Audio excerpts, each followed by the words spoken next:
Assalamualaikum dan salam sejahtera. Bersama saya Cikgu Shurina dalam mata pelajaran Sains Rumah Tangga tingkatan 4, modul 4.1 keperluan makanan, nutrien dan fungsinya. Standard pembelajaran kita pada hari ini ialah 4.1.4 menamakan sumber makanan bagi setiap nutrien. 4.1.5 menghuraikan kesan kekurangan dan berlebihan setiap nutrien terhadap tubuh badan seperti obesiti, penyakit jantung, diabetes, scurvy, ketosis, anemia dan rabun malam. Standard prestasi. Di akhir pembelajaran ini diharapkan anda dapat mencapai TP5 setelah anda dapat menghuraikan kesan kekurangan dan berlebihan nutrien, karbohidrat, protein dan lemak terhadap tubuh.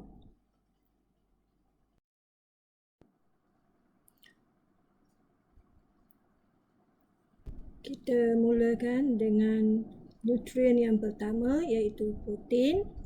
Sumber utama protein ialah daging dan offal, ikan dan karangan laut, sayuran jenis kekacang, bijirin dan juga kekeras. Fungsi protein. Apa fungsi protein? Yang pertama, membina sel tubuh badan untuk pembesaran. Fungsi protein yang kedua, untuk membaiki sel yang rosak. Fungsi ketiga, bahan utama penghasilan enzim, hormon, antibodi dan sel darah. Protein juga menghasilkan tenaga. Dan protein membantu pembekuan darah. Kesan pengambilan, kekurangan pengambilan protein. Yang pertama, pembesaran terganggu. Tubuh badan menjadi lemah dan mudah diserang penyakit. Luka dan kecederaan lambat sembuh. Kesan kekurangan yang berterusan boleh menyebabkan penyakit kwashiorkor. Kesan berlebihan. Apa pula yang berlaku jika kita mengambil protein secara berlebihan? Yang pertama, asid amino dipecahkan kepada nitrogen dan karbon. Nitrogen akan ditukar kepada urea dan keluar melalui air kencing. Tetapi jika terlalu berlebihan, ia akan menjadi asid urik dan berkumpul di sendi tubuh dan boleh menyebabkan penyakit gout. Manakala karbon akan ditukar kepada lemak menjadi tisu adipos di bahagian bawah kulit.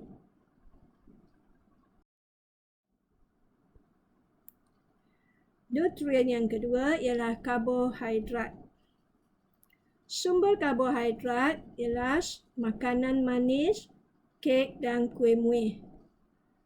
Juga sumber dia boleh didapati daripada semua makanan berkanji seperti nasi, roti, ubi, keladi, mi dan juga pasta. Fungsi karbohidrat yang utama ialah membekal tenaga dan haba kepada badan kita. Yang kedua, membantu metabolisme protein. Kesan kekurangan. Pengambilan karbohidrat yang berkurangan akan menyebabkan berat badan turun. Kita akan merasa letih, kelaparan dan rasa kesejukan. Dan yang ketiga, badan mudah dijangkiti penyakit. Kesan berlebihan. Kesan pengambilan karbohidrat yang berlebihan boleh menyebabkan berat badan bertambah. Karbohidrat akan ditukar kepada lemak dan disimpan sebagai tisu adipos di bawah kulit. Yang ketiga, akan ditukar kepada glikogen dan disimpan di dalam hati. Dan pengambilan karbohidrat yang berlebihan ini juga boleh menyebabkan penyakit diabetes dan obesiti. Lemak. Sumber lemak daripada asid lemak tepu ialah lemak haiwan, susu dan hasil tenusu serta santan kelapa. Manakala asid lemak tidak tepu boleh dapati daripada lemak tumbuhan seperti minyak sayuran, kekacang dan juga buah zaitun. Fungsi lemak yang pertama melindungi organ dalaman tubuh. Yang kedua, membekalkan tenaga dan haba. Yang ketiga, mengawal suhu badan. Yang keempat, menjadi pelarut bagi vitamin larut lemak. Yang kelima, mengurangkan penggunaan protein bagi penghasilan tenaga. Dan yang akhir sekali, tahan lapar kerana lemak ini lambat dicernakan. Kesan kekurangan pengambilan lemak boleh mengakibatkan berat badan turun, pertumbuhan terganggu dan kulit menjadi kering, cepat berasa lapar, kesejukan kerana kurang penebat. Kesan berlebihan, lemak akan disimpan dan boleh menyebabkan kegemukan, penyakit jantung dan darah tinggi, pemendapan kolesterol di dalam salur darah.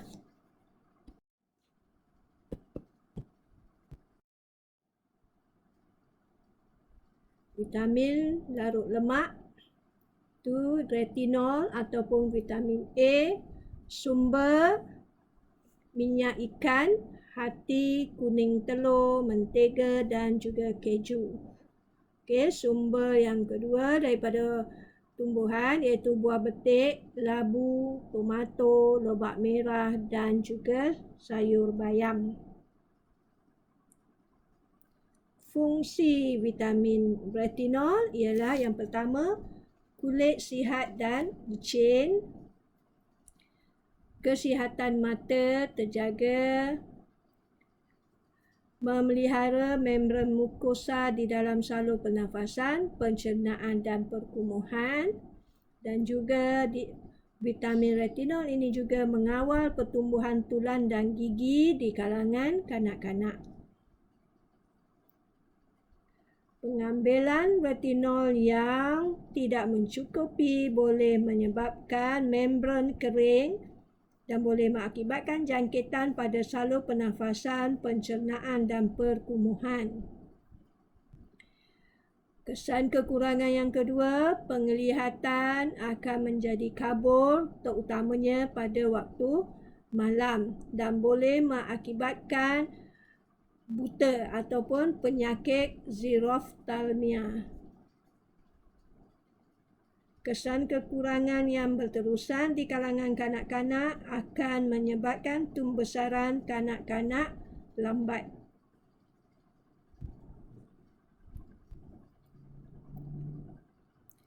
Pengambilan vitamin retinol yang berlebihan pula boleh mengakibatkan berasa loya, cirit-birit, sakit tulang, keguguran rambut, kerosakan pada hati dan pertumbuhan kanak-kanak terbantut.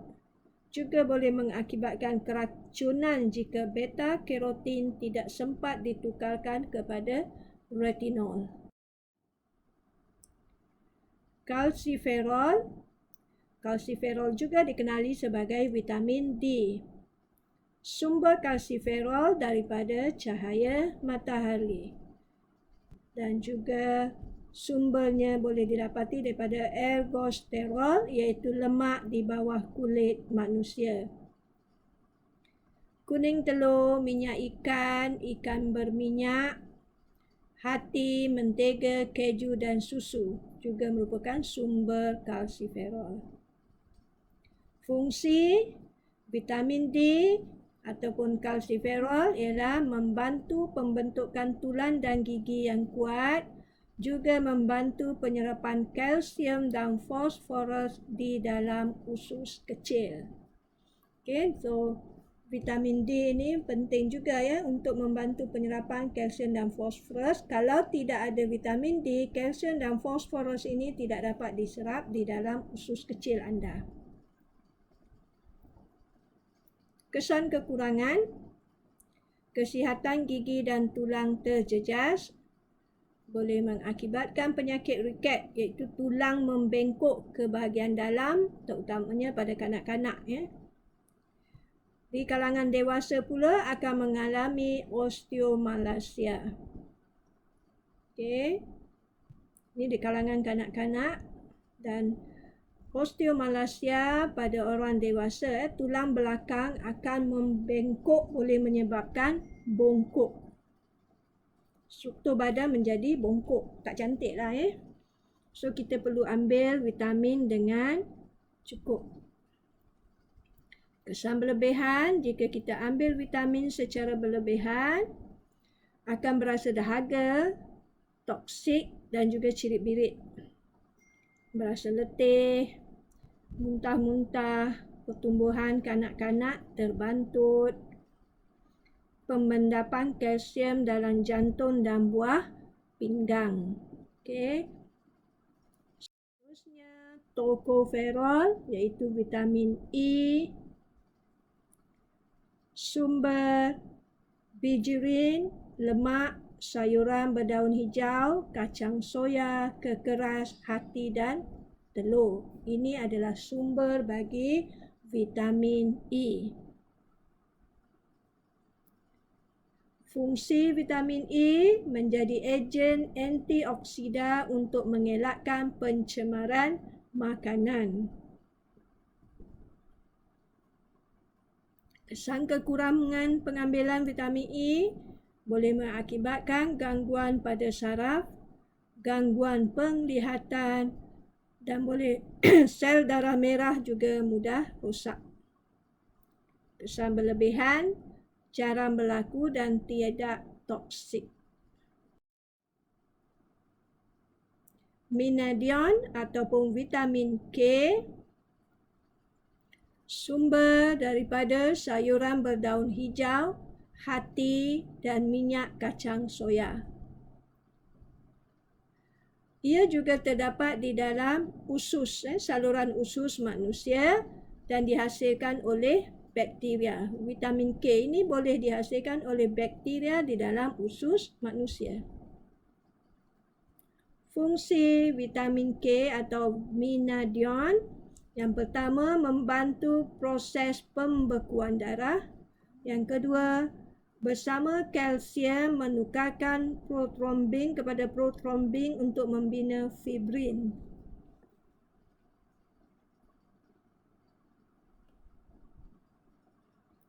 Kesan kekurangan pendarahan dalaman yang berlarutan. Kesan berlebihan, dia akan menjadi toksik kepada badan kita.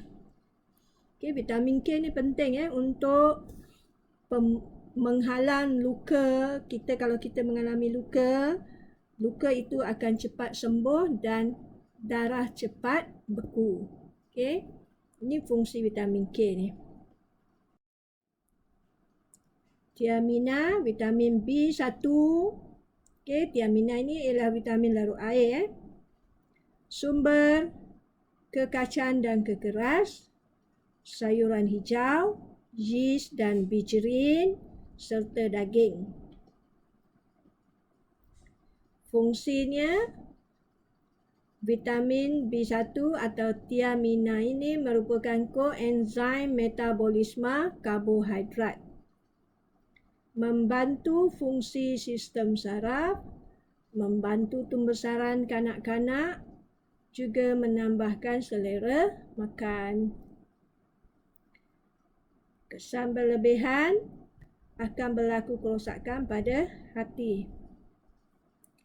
Kesan kekurangan pengambilan tiamina boleh mengakibatkan radang saraf, pembesaran kanak-kanak terbantut, tiada selera makan dan akan cepat rasa letih, kurang daya konsentrasi dan juga boleh mengakibatkan penyakit beri-beri iaitu penyakit sistem saraf yang terganggu, lemah otot dan kurang berat badan.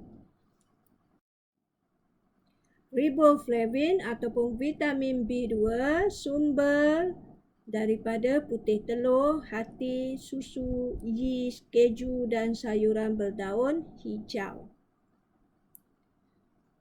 Fungsi riboflavin ialah sebagai koenzim dalam pencernaan karbohidrat dan protein.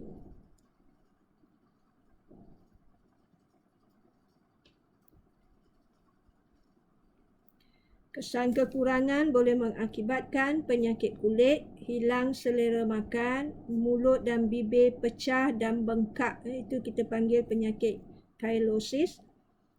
Penyakit membran luar mata, iaitu mata sensitif pada cahaya dan berair.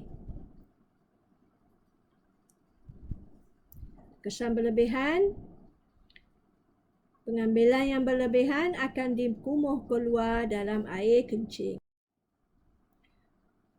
Niacin, asid nikotinik ataupun dipanggil juga sebagai vitamin B3, sumber daripada susu, telur, ikan bilis, ayam, daging, hati, yeast, bijurin dan juga kekeras.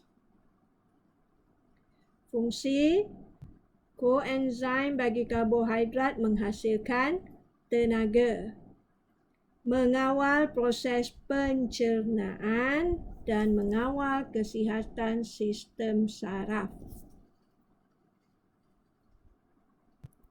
Kesan kekurangan boleh mengakibatkan cirit-birit, hilang selera makan, hilang daya ingatan, gangguan sistem pencernaan, penyakit pellagra dan pembesaran kanak-kanak terbantut. Juga boleh mengakibatkan penyakit dermatitis. Kesan berlebihan boleh mengakibatkan loya, cirit-birit dan gatal kulit. Hati tidak berfungsi dengan baik. Kandungan gula dalam darah tinggi. Denyutan jantung tidak normal. Okay. So, vitamin niacin ini perlu diambil dalam kuantiti yang betul. Pyridoxine ataupun dikenali juga sebagai vitamin B6.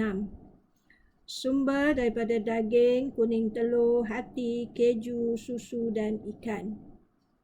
Okey, sumber daripada tumbuhan iaitu bijirin dan sayuran berdaun hijau.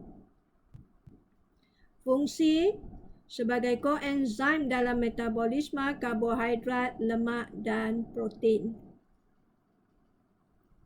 Mengawal kesihatan sistem saraf dalam tubuh badan. Kesan kekurangan akan berlaku kekejangan otot kepada bayi jika kekurangan berlarutan dan dia juga boleh mengakibatkan penyakit anemia. Kesan berlebihan jika pengambilan secara berlebihan menjadi toksik. Sukar untuk berjalan, kerosakan saraf yang tidak boleh dipulihkan. Jika kesan ini berlebihan berpanjangan, maka dia akan menyebabkan kerosakan pada saraf yang tidak boleh dipulihkan. Vitamin larut air iaitu kobalamin ataupun dipanggil juga sebagai vitamin B12.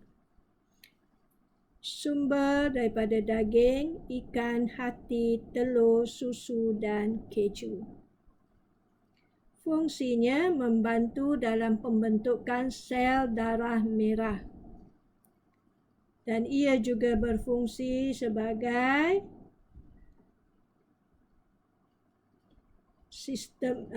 sistem enzim.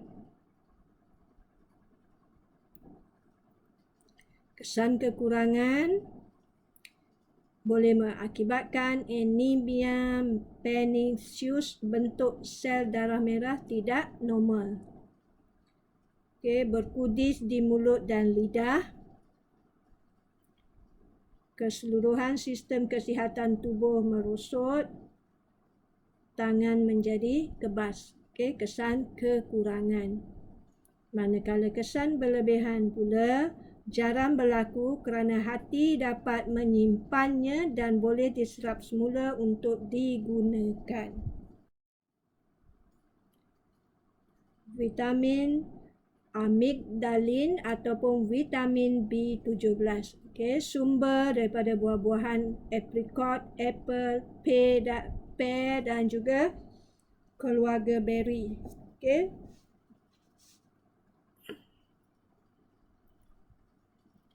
Ke kacang macadamia, ubi kayu dan keladi.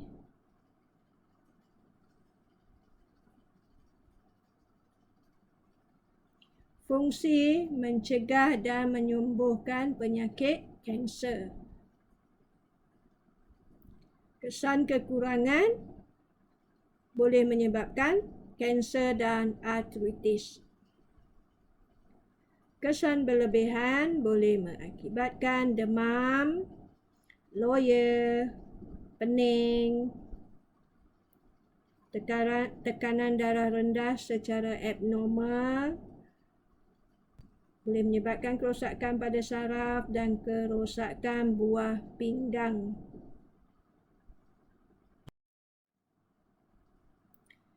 Asid ascorbic ataupun vitamin C. Sumber sayuran berdaun hijau, buah-buahan iaitu buah sitrus.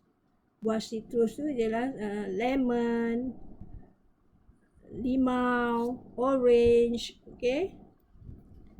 Jambu batu dan juga kiwi. Fungsi membantu penyerapan ferem, membina dan memelihara kulit dan lapisan seluruh pencernaan, memelihara gigi dan juga gusi, menguatkan dinding salur darah, membantu pembinaan tisu perantaraan dan membentuk hemoglobin dan endapan ferem dalam tisu hati. Okey.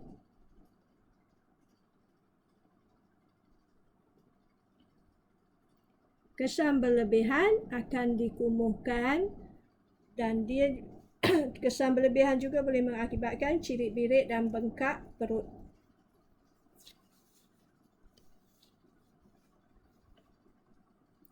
Kesan kekurangan, luka lambat ataupun tidak sembuh langsung. Tidak dapat membina tisu perantaraan, dinding saluran darah pecah ataupun lemah, gusi berdarah, gigi akan rongga, kulit menjadi kering dan kasar, penyakit anemia kerana tiada penyerapan ferem. Okey. Jika asid ascorbic atau vitamin C ni tak ada, badan kita tidak dapat menyerap ferem yang kita makan. So, itu yang akan mengakibatkan anemia kerana penyerapan ferem dalam tubuh badan kita tak boleh berlaku. Dan boleh mengakibatkan penyakit sklerosis. Vitamin larut air iaitu asid folik, sumber hati dan ginjal, sayuran berdaun hijau dan juga yeast. Fungsi asid folik ialah mengubati anemia, membantu pembentukan sel darah merah dan membantu metabolisme protein. Kesan kekurangan boleh mengakibatkan penyakit anemia iaitu sel darah merah berkurangan, rapuh ataupun bertukar bentuk. Kesan berlebihan jarang berlaku. Okay, garam mineral, kita lihat pada garam mineral makro yang pertama ialah kalsium, sumber daripada susu, keju, kuning telur, ikan bilis, sardin, bijri, ke kacang, sayuran berdaun hijau. Fungsi kalsium membentuk kalsium fosfat untuk kekuatan dan kekerasan tulang. Membantu proses pembekuan darah, membantu fungsi otot dan saraf, juga mengaktifkan enzim untuk metabolisme tubuh badan. Kesan berlebihan boleh mengakibatkan batu karang. Kesan kekurangan pengambilan yang tidak mencukupi boleh mengakibatkan pembentukan gigi dan tulang terganggu, mengakibatkan penyakit riket di kalangan kanak-kanak, penyakit osteomalacia pada orang dewasa, tumbuh sarang terganggu, otot dan saraf tidak berfungsi dengan baik. Fosforus, sumber makanan berproses, daging, susu dan juga ikan, buah tomato, lemon, timun dan juga pisang. Fungsi yang pertama, membina dan menguatkan gigi serta tulang, membantu pengeluaran tenaga, membantu pengawalan cecair tubuh, mengatur metabolisme protein, vitamin, lemak dan karbohidrat. Kesan kekurangan, tulang dan gigi menjadi lemah, otot menjadi lemah. Kesan yang sama seperti mana kekurangan kalsium tadi. Kesan berlebihan boleh mengakibatkan penyakit kalsium, itu di luar tulang dan dalam buah pinggang. Juga boleh mengakibatkan gangguan pada ginjal. Magnesium, sumber magnesium ialah sayuran berdaun hijau dan kacang soya serta makanan laut. Fungsinya membantu kestabilan sistem saraf, membantu proses metabolisme tubuh badan, juga membantu mengawal ketegangan otot. Kesan kekurangan pengambilan magnesium boleh mengakibatkan radang saraf, penyakit tetanus dan pengawalan pergerakan otot terganggu. Kesan berlebihan pula boleh mengakibatkan toksik dan mengganggu fungsi buah pinggang.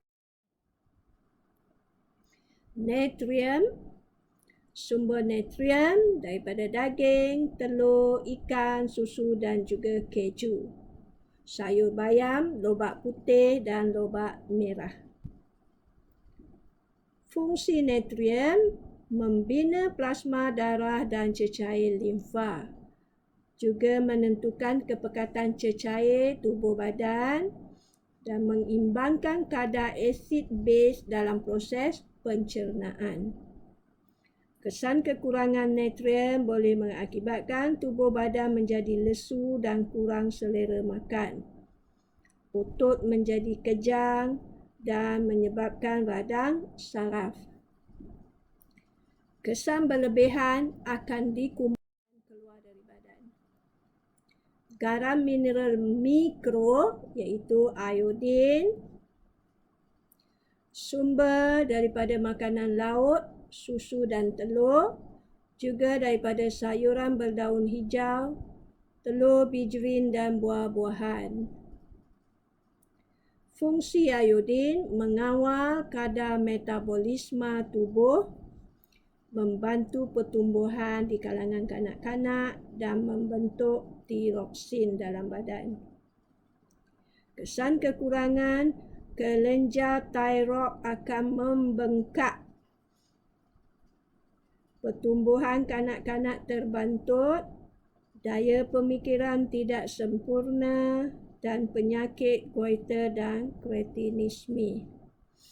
Penyakit yang mana ada bonjolan di bahagian leher. Kesan berlebihan akan menyebabkan sakit kepala dan juga ferrum. Sumber ferrum yang utama ialah daripada hati dan limfa, bijirin, sayuran hijau, emping, oat dan prune. Fungsi ferrum membantu respirasi sel, membantu pengoksidanan lemak, karbohidrat dan juga protein, pembentukan hemoglobin, membawa oksigen ke seluruh tubuh dan membantu sel membina enzim. Kesan kekurangan pengambilan ferrum boleh mengakibatkan kesihatan terganggu, iaitu oksigen tidak dapat disalurkan ke seluruh tubuh badan dengan sempurna. Boleh juga mengakibatkan anemia, sakit sesak nafas, tiada selera makan dan berasa letih. Kesan berlebihan boleh mengakibatkan muntah-muntah, cirit-birit, kejam perut. Pengambilan melebihi 1000 mg sehari boleh menjadi toksik.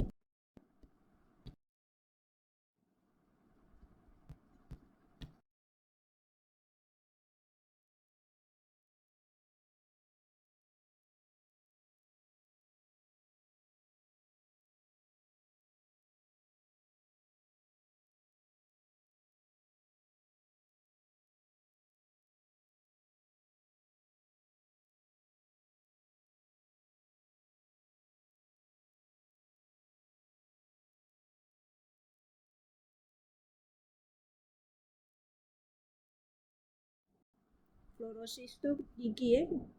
Garam mineral mikro yang seterusnya ialah zinc.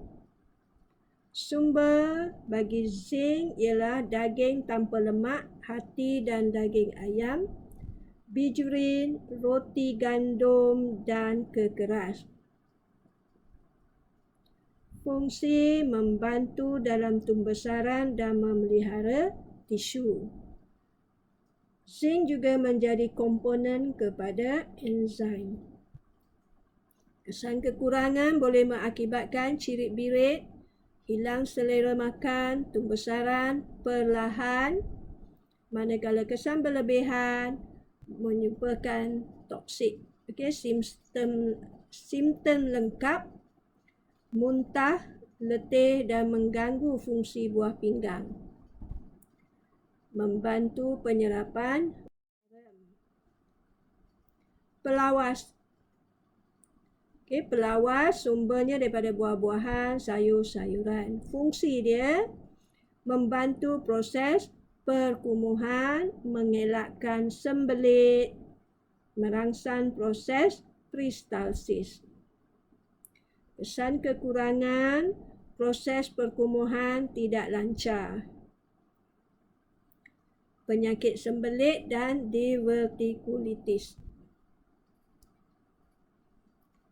Kesan berlebihan boleh mengakibatkan cirit-birit dan dehidratasi. Seterusnya, air. Sumber air daripada minuman yang anda minum, buah-buahan, sayuran dan juga sup. Fungsi air membantu sistem pencernaan. Yang kedua, melembabkan permukaan sistem pencernaan, pernafasan dan membran mukus. Membantu sistem perkumuhan, mengawal suhu badan manusia.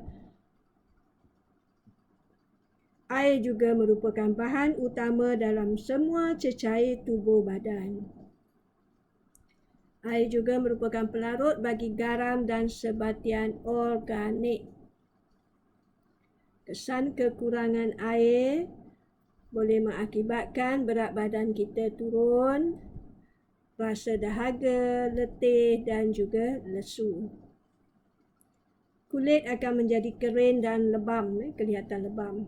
Kesan berlebihan boleh meningkatkan isi padu darah dan buah pinggang akan bekerja lebih masa. So, keperluan air dalam tubuh badan kita ialah lebih kurang 2 liter sehari. Untuk menguji kefahaman anda, sila jawab soalan yang berikutnya.